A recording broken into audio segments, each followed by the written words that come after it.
Latvijas piensaimnieki ir nemierā, ka vietējie lopkopji aptuveni 450 tonnas piena eksportē uz Lietuvas, nevis šo produktu pārstrādā Latvijā.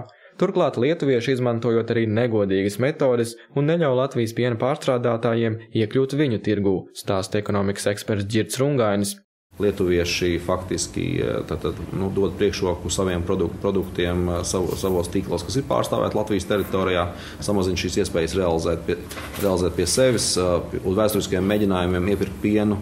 Lietuvā viņi ir beigušies ar caurdurtām liepām potenciālajiem iepirkējiem. Tad mēs runājam par vienkārši tirgus aizsardzību, kur mēs kā muļķīši, protams, spēlējam brīvo tirgu pret spēlētāju, kurš ar brīvā tirgus iedzienu operē mutiski, bet darbā realizē savus intereses, un Latvija kārtējo reizi šis intereses nespēja aizstāvēt. Aprēķini rādot, lai pārstrādātu 1 tonu piena, nepieciešama 1 darba vieta. Lopkopjiem eksportējot pienu uz Lietuvu, Latvija esot zaudējusi 450 darba vietas.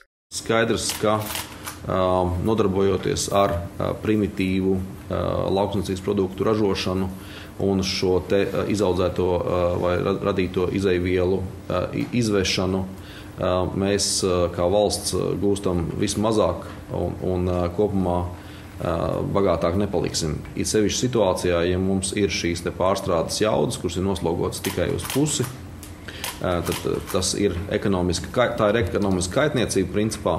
Latvijas piena industrija šobrīd ir sadrumstalota un, kā uzskata uzņēmuma Prēļu sieras valdes priekšsēdētājs Jāzeps Šnepsts un Ģirds Rungainis, arī ieviestā kooperatīva sistēma nav pozitīvi vērtējama.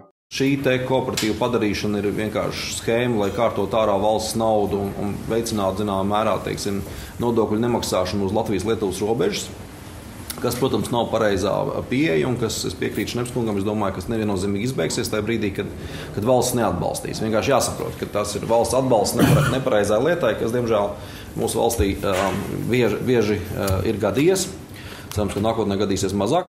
Kamēr Lietuva, labāk pārvaldot piena nozari, ir spējīga saražot 2 miljonus tonu piena, Latvija var tikai 700 000 tonu. Lielie spēlētāji ir 3-4 uzņēmumi.